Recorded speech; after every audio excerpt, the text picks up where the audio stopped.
എല്ലാ വിദ്യാർത്ഥികൾക്കും പുതിയ വീഡിയോയിലേക്ക് സ്വാഗതം. +1 അലോട്ട്മെൻറ്റ് സ്പോർട്സ് കോട്ട സപ്ലിമെൻ്ററി അലോട്ട്മെൻറ്റിനായി കാത്തിരിക്കുന്ന വിദ്യാർത്ഥികൾ ആണെങ്കിൽ അതിൻ്റെ റിസൾട്ട് ഇപ്പോൾ പ്രസിദ്ധീകരിച്ചിട്ടുണ്ട്. അപ്പോൾ how to check supplementary allotment, എങ്ങനെ സപ്ലിമെൻ്ററി അലോട്ട്മെൻറ്റ് റിസൾട്ട് പരിശോധിക്കാം. അഡ്മിഷൻ ഇന്നു മുതൽ ജൂലൈ 1 വരെയാണെന്ന് ഓർത്തിരിക്കുക. വിശദമായ വാർത്തയിലേക്ക് പോകാം. ആദ്യമായിട്ട് ഈ ചാനൽ കാണുന്ന വിദ്യാർത്ഥികളുണ്ടെങ്കിൽ തീർച്ചയായും മറക്കണ്ട. ഇപ്പോൾ തന്നെ ചാനൽ സബ്സ്ക്രൈബ് ചെയ്ത് കൂടെ പറയാൻ പ്രത്യേകം ശ്രദ്ധിക്കുക. സബ്സ്ക്രൈബ് ചെയ്തതിനൊപ്പം നോട്ടിഫിക്കേഷൻ ബെല്ലുകളിലെ ഓൾ ഓപ്ഷൻ എനേബിൾ ചെയ്യാനും വീഡിയോ നിങ്ങൾക്ക് ഉപകാരപ്രദമായി തോന്നുവാണെങ്കിൽ തീർച്ചയായും ലൈക്ക് ചെയ്യാനും സുഹൃത്തുക്കളിലേക്ക് ഷെയർ എത്തിക്കാനോട് പ്രത്യേകം ശ്രദ്ധിക്കുക. അപ്പോൾ നമുക്ക് തന്നെ ഈ വീഡിയോയിലേക്ക് പോകുന്നതിന് മുമ്പ് നമ്മുടെ ചാനലിൽ വീഡിയോ നോട്ടിക്കുന്ന 100 വിദ്യാർത്ഥികൾ വീഡിയോ കാണുമ്പോൾ 10 പേർ പോലും ഈ ചാനലിന് സബ്സ്ക്രൈബ് പോലും ചെയ്യുന്നില്ല. പ്രിയ വിദ്യാർത്ഥികളെ അങ്ങനെ അവർക്ക് തീർച്ചയായും സബ്സ്ക്രൈബ് ചെയ്യുക, നോട്ടിഫിക്കേഷൻ ബെല്ലുകളിലെ ഓൾ ഓപ്ഷൻ എനേബിൾ ചെയ്യുക.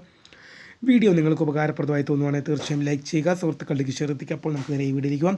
+1 sports quota supplementary allotment result പ്രസിദ്ധീകരിച്ചു. ഇന്ന് രാവിലെയോടെ തന്നെയാണ് റിസൾട്ട് പ്രസിദ്ധീകരിച്ചത്. അപ്പോൾ അഡ്മിഷൻ ഇന്ന് രാവിലെ 10 മണി മുതൽ തിങ്കളാഴ്ച വൈകിട്ട് 5 മണി വരെ, ജൂലൈ 1 വൈകിട്ട് 5 മണി വരെയാണ് അഡ്മിഷൻ നടക്കുക എന്ന് വിദ്യാർത്ഥികൾ ഓർത്തിരിക്കുക. ഇത് ഇന്ന് രാവിലെ 10 മണിക്ക് ആരംഭിക്കുന്ന അഡ്മിഷൻ ജൂലൈ 1 വൈകിട്ട് 5 മണി വരെ അഡ്മിഷൻ പ്രോസസ്സുകൾ നടക്കും. അതിനുശേഷം റെഗുലർ സപ്ലിമെൻ്റ്, അത് മെറിറ്റ് കോട്ട സപ്ലിമെൻ്ററി അലോട്ട്മെൻറ്റ് വേക്കൻസി ലിസ്റ്റുകൾ പ്രസിദ്ധീകരിക്കും. അപ്പോൾ സപ്ലിമെൻ്ററി അലോട്ട്മെൻറ്റ് റിസൾട്ട് എങ്ങനെയാണ് പരിശോധിക്കുന്നത് നോക്കാം. നിങ്ങൾ എന്ത് ചെയ്യുക, ഡയറക്റ്റ് എന്ത് ചെയ്യുക, HS CAP എന്ന് ഗൂഗിളിലോ ക്രോമിലോ എവിടെയാണെന്ന് വെച്ചാൽ സെർച്ച് ചെയ്തോളുക. എന്നിട്ട് എന്ത് ചെയ്യുക, കാൻഡിഡേറ്റ് ലോഗിൻ സ്പോർട്സ് എന്ന ലിങ്കാണ് സാധിക്കും, അതിൽ ക്ലിക്ക് ചെയ്യുക. ആപ്ലിക്കേഷൻ ID യും പാസ്വേഡും ഡിസ്ട്രിക്റ്റ് ജില്ല നൽകി ലോഗിൻ ചെയ്യുക. Congratulation, you have got allotment എന്നാണ് കാണിക്കുന്നെങ്കിൽ നിങ്ങൾക്ക് അലോട്ട്മെൻറ്റ് ലഭിച്ചു. Sorry, you have no allotment, wait for next allotment എന്നാണ് കാണിക്കുന്നെങ്കിൽ നിങ്ങൾക്ക് അലോട്ട്മെൻറ്റ് ലഭിച്ചില്ല.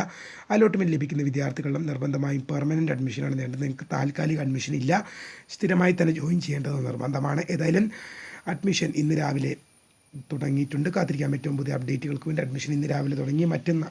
തിങ്കളാഴ്ച വൈകിട്ട് 5 മണിക്ക് അവസാനിക്കുന്ന രീതിയിലാണ് അഡ്മിഷൻ ക്രമീകരിച്ചിരിക്കുന്നതിലും. +1 sports quota supplementary allotment result ഇപ്പോൾ പ്രസിദ്ധീകരിച്ചിട്ടുണ്ട്. +1 sports quota supplementary allotment result ഇപ്പോൾ പ്രസിദ്ധീകരിച്ചു. മെറിറ്റ് കോട്ട സപ്ലിമെൻ്ററി അലോട്ട്മെൻറ്റ് ജൂലൈ 2 മുതലാണെന്നും അറിയിച്ചിട്ടുണ്ട്. കാത്തിരിക്കാൻ പറ്റും പുതിയ അറിയിപ്പുകൾക്ക്. My name is Kariya, the founder of Kariya ഫോട്ടക്, the career guidance. Thanks for watching. By.